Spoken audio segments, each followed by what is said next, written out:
If the outstretched arms permit the hands to grasp a rung in a natural manner, the ladder is placed near the correct angle. Watch hands going up, feet going down. Palm down with thumb on underside of the rung.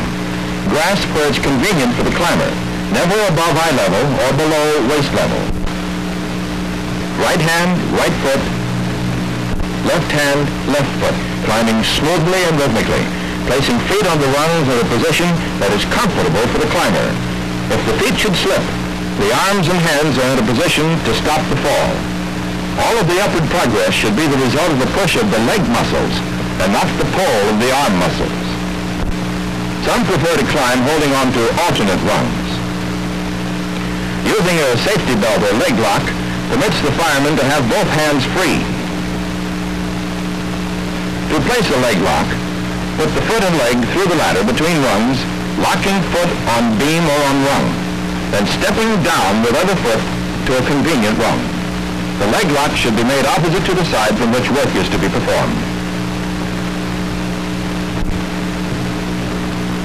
What's wrong with this picture? Anyone?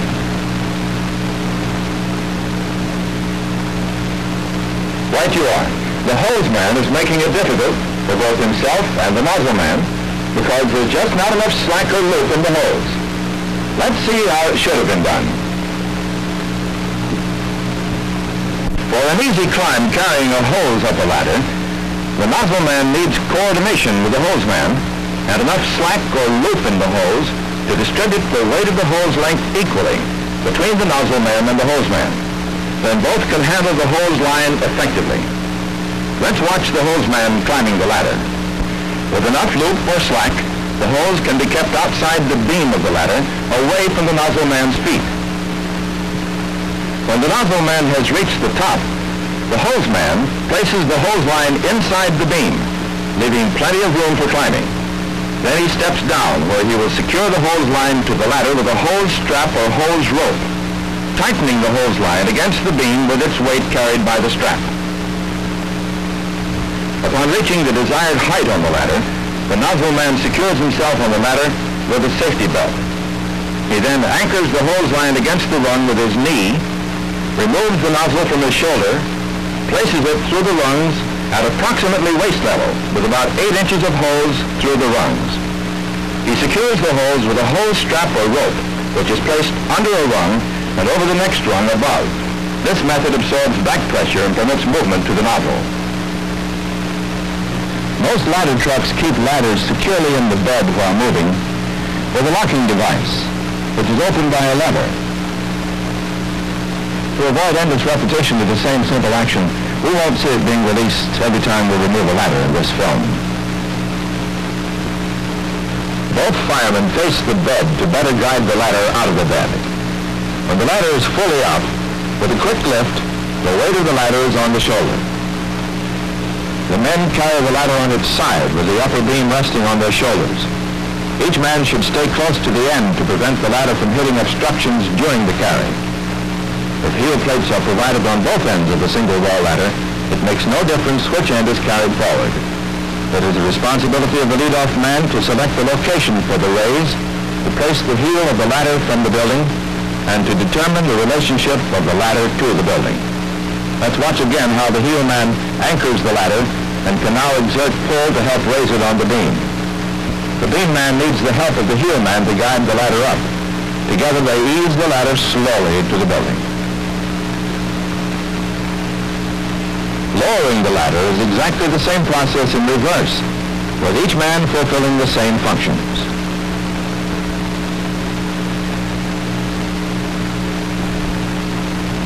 The beam man is now in the lead as they move out.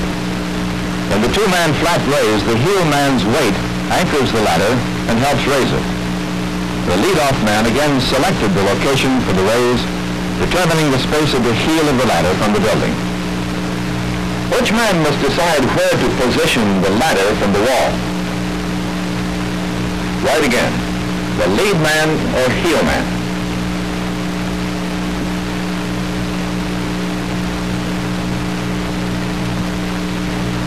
The two-man carry of the pumper extension ladder requires one man at each end of the ladder with the upper beams resting on their shoulders and the butt end carried toward the direction of travel. This extension ladder was raised the same way as the wall ladder. Now the heel man holds the ladder while the beam man pulls the halyard to raise the fly section as he stands between the ladder and the building. Both will lower the ladder against the building as before. When a roof ladder is to be carried up, the fireman chosen to go up first serves as beam man to save time. Either way, raising the roof ladder can be done efficiently and rapidly with practice.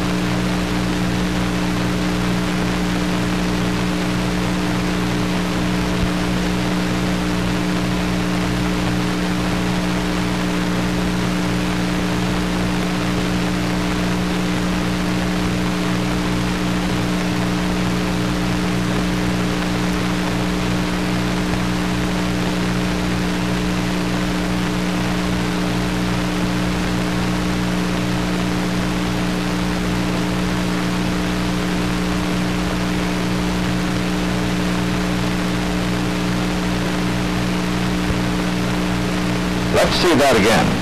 And note how he secured himself with a leg lock before opening the roof ladder hooks. Then releasing the leg lock and shouldering the ladder, he made the second half of the climb with the support of the fireman below.